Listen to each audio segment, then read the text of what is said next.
माला पर जप करने और श्वास पर अजपा जप करने का विज्ञान क्या है? क्या एक ही माला पे परिवार के सभी सदस्य नमः शिवाय का जाप कर सकते हैं? और रुद्राक्ष की माला पर जप करने और श्वास पर अजपा जप करने में दोनों में क्या अंतर है? दोनों का क्या विज्ञान है ये?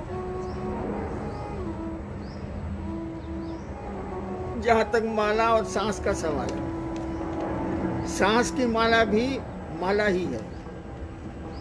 जैसे रुद्राक्ष में 108 दाने होते हैं एक माला में, वैसे सांसों की भी माला माला ही है, दोनों माला है। सांसों की गिनती नहीं की जाती है, रुद्राक्ष में गिनती पहले से की हुई है। रुद्राक्ष में भी 108 बार जप नहीं किया जाता है, वो 108 बार गिनती की हुई है दानों की। उसी पर आपको जो भी आपके मंत्र हो, शिव सीता में तो नमः शिवाय है, नमः शिवाय आप करते हैं, लेकिन क्या होगा इससे? अरे नमः शिवाय का मानी शिव को प्रणाम होता है ना। तो अगर आप माला से करिए चाहे सांस पर करिए चाहे ऐसे करिए, शिव को प्रणाम तो करिए। नमः शिवाय शब्द का अर्थ है शिव को प्रणाम, तो शिव को प्रणाम तो करिए। इसलिए नमः शिवाय का नमन भी होता है, मनन भी होता है। मनन का मानी मन जिसको बार बार दोहराए, नमः शिवाय का मनन होगा, यानी मन ही मन शिव को प्रणाम होगा। उसमें नमः शिवाय हो भी सकता है, नहीं भी हो सकता। और रुद्राक्ष एक ही माला पर घर के सभी लोग कर सकते हैं कि नहीं? भाई एक बाथरूम में सब लोग जला कि ना हो नहीं मत। या एक ही थाली घर में है, पारा पारी लोग खाते हैं कि नहीं? आपके पास माला नहीं है, या माला तो बहुत जरूरी भी नहीं है, रखते हैं आप एक ही माला रखे हुए हैं, तो सब लोग करिए, कोई दिक्कत नहीं। नहीं मन करे अपनी अपनी माला रखिए। मैं तो माला रखता ही नहीं भाई साहब, 20-21 साल हो गए माला है मेरे पास, मैं रखता नहीं, मैं जपता हूं, क्योंकि महादेव को प्रणाम करना है। मंत्र बिना अर्थ और चैतन्य के कोई फल नहीं देते। तो अर्थ तो मालूम है, नमः शिवाय का अर्थ हुआ शिव को प्रणाम। चैतन्य कहां से लाइएगा? चैतन्य का मानी हुआ उसमें भाव, उसमें जो उस मंत्र में जो भाव है, उस मंत्र में जो सत्ता बैठी है, उसके प्रति आपका लगाव, तो शिव से लगाव हो जाएगा, तो सब हो जाएगा। नमः शिवाय का नमन करिए या मनन करिए, माला पर करिए या सांस पर करिए, या दोनों के बिना करिए। प्रणाम तो करिए भाई साहब, हम लोग प्रणाम कहाँ करते हैं? चलिए करिए। बहुत सारे विद्यार्थियों की तरफ से ये बात आती है। वैसे सिर्फ जो कोई बच्चे थे आज बड़े हो गए विद्यार्थी हैं, तो उनके साथ असमंजस की स्थिति ये हो जाती है कि महादेव गुरु का कार्य करने के साथ पढ़ाई कैसे करें। पढ़ाई करती हूँ तो डर लगता है महादेव ना छूट जाए। अब महादेव की ओर चलती हूँ तो डर लगता है कि पढ़ाई कैसे पढ़ना अच्छा नहीं लगता। देखो बाबू, विद्यार्थी को पढ़ना अच्छा नहीं लगता, हम भी विद्यार्थी रहे, बात है साफ। विद्यार्थी को पढ़ना अच्छा नहीं लगता है। और जहां तक महादेव गुरु और पढ़ना है, रांची में बारिश हो रही है।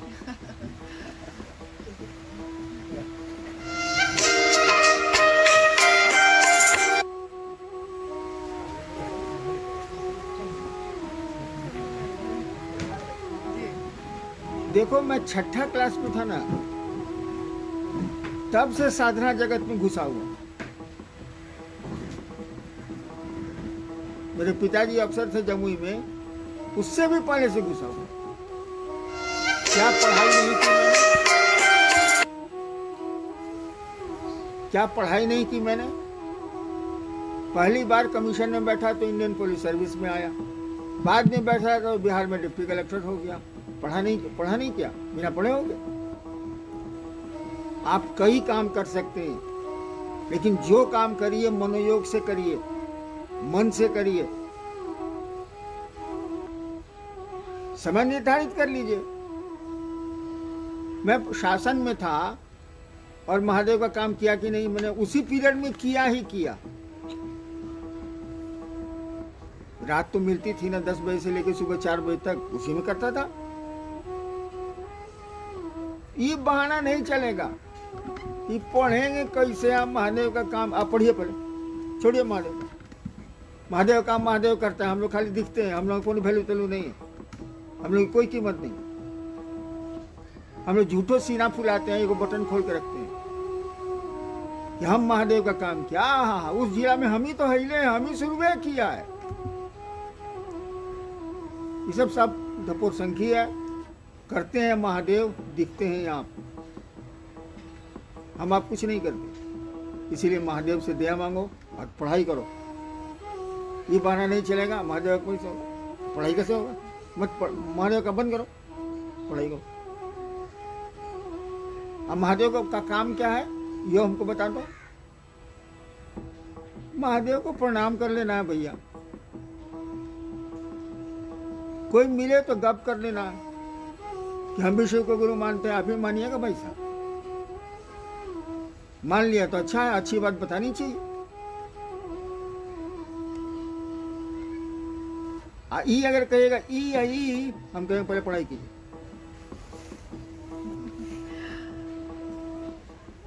आपने अपनी पुस्तक आओ चले शिव की ओर में लिखा है, बनो तो शिव, रहो तो शिव, जियो तो शिव। इस दुनिया में जहाँ चारों ओर दर्द और पीड़ा है, वहाँ ऐसा बनना, रहना और जीना क्या आसान है। कृपया मार्गदर्शन करिए। हमने एक पंक्ति और कही है, रहो इस दुनिया में, लेकिन इस दुनिया के हो के नहीं रह जाओ। कैसे तो है, लिखा है, लिखा है, जी है। इस दुनिया में रहो, लेकिन इस दुनिया में रहो, रहना ही है। हम लोगों के लिए बनी है तो रहेगा कौन, दूसरा कोई इंसान रहेगा ही ना। रहो यहाँ, लेकिन यहाँ के हो के मत रह जाओ। कि जहाँ होइएगा ये कष्ट का कारण बनेगा। ये जब मेरा शब्द है ना, जहाँ होगा कि मेरा है, बस आपके कष्ट का कारण बनेगा ही। इसीलिए निष्क्रिय रहो, भोगो इसको, लेकिन इससे जुड़ो मत।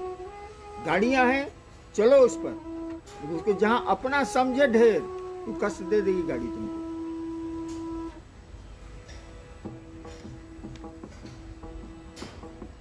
क्या ना समझ? ये बनो तो, हाँ, बनो तो शिव, यानी मस्ती में रहो, जो काम है मनोयोग से करो, परिणाम आएंगे। महादेव से दया लो। बनो तो शिव, रहो तो शिव, जियो तो शिव। शिव को कभी देखे मुंह बनाए हुआ? हम लोग तो एक दो गुरु भाई शाम में आता है मेरे यहाँ, साला अगर आप देख लीजिएगा ना, ओह, पानी तक पीने का मन नहीं है। मुंह ऐसा छुछुंदर ऐसा बना के आएगा और छुछुंदर जैसा बना के जाएगा कि मत पूछिए। अरे साला मुंह छुछुंदर जैसा काल बना हुआ, मस्ती से रहो, खाना मिल ही रहा है, पानी मिल ही रहा है, व्यवस्था हिले है, तो छुछुंदर जैसा मुंह काल बना हुआ। तो बनो तो शिव, रहो तो शिव, जियो तो शिव। ठीक तो लिखा मैंने, मैं क्या कह दूं? रो तो रोते रहो, पीड़ा दर्द में चिल्लाते रहो, ऐसा लड़ो उससे। जिंदगी में कहाँ खराब सड़क नहीं मिलती है, हर जगह मिलेगी। सवारी बढ़िया रखो, उठते चलो। मैंने शिव की सवारी ढूंढ लो, शिव से जुड़ जाओ, हो जाएगी जिंदगी। बनो तो शिव, रहो तो शिव, जियो तो शिव। शिव शिष्यता में सहायक 3 सूत्र हैं। इन 3 सूत्रों में क्या पहला सूत्र ज्यादा महत्वपूर्ण है? 3 सूत्रों में पहला सूत्र ज्यादा महत्वपूर्ण है। क्या पूछा है? कौन गधा है? नाम मत बताओ। पहला सूत्र क्या है भाई साहब? हे शिव, आप मेरे गुरु हैं, मैं आपका शिष्य हूं, मुझ शिष्य पर दया करो। यही ना? जी। आपका कोई परिवार है, वो बेटा हो, पत्नी हो, माँ हो, बाप हो, उसको मेरा समझ में मत कीजिए। रिश्ता रहेगा? आप अपने पिता को पिता समझ में मत कीजिए, समझ रहेगा। पत्नी को पत्नी समझ में मत कीजिए, मेरा समझ रहेगा। तो शिव गुरु को अपना समझ में नहीं कर रहे, समझ रहेगा। तो कौन सी नमः शिवाय कर रहे हैं, कौन सी गुरु चर्चा कर रहे हैं, फालतू बात है। अपना समझने की कोशिश तो करिए भाई, कठिन है, मैं भी जानता हूं कठिन है। चर्चा आसान है, गप करना आसान है, लेकिन अपना समझना कठिन है। अभी बारिश हो रही है ना, आप लोगों के चप्पल अगर पानी में भीग रहे होंगे तो कलेजा कैसा आपका कट रहा होगा, ये हम पूछते हैं। काहे दूसरे की चप्पल से काहे कलेजा कट रहा है, अपनी चप्पल भीग रही है तो काहे इतना परेशान है आप। मेरी चप्पल है तो शिव मेरे गुरु हैं, यही नहीं लिखा हुआ है जी। सवाल कर रहे हैं 3 सूत्र में, पहला सूत्र इम्पोर्टेंट कैसे है, ज्यादा इम्पोर्टेंट है क्या, पागल है क्या यार। बीवी को अपना बीवी समझने ही नहीं रहे हो, कहते हो कि सबसे इम्पोर्टेंट यही है। कहा समझना पड़ेगा, पहले अपना समझना पड़ेगा, और जहां अपना समझे आप, सारी चीजें खुद ब खुद आ जाएंगी। अगर शिव को अपना समझे आप, अगर मन में आ गया कि मेरे गुरु हैं, तो दया भी मांग लीजिएगा, सहरसा भी हो जाएगी, मैंने आपका जीवन सुंदर हो जाएगा। उनको अपना तो मानिए, सवाल ही बेवकूफी वाला। 3 सूत्र पहला नंबर कह दिया गया। कखो का जानी नहीं, डिक्शनरी खोलिएगा हिंदी का, पहला सूत्र है तो आपको दे। पहला सूत्र मैंने पहला सूत्र 1 नंबर गेरे में गाड़ी उठेगी भाई।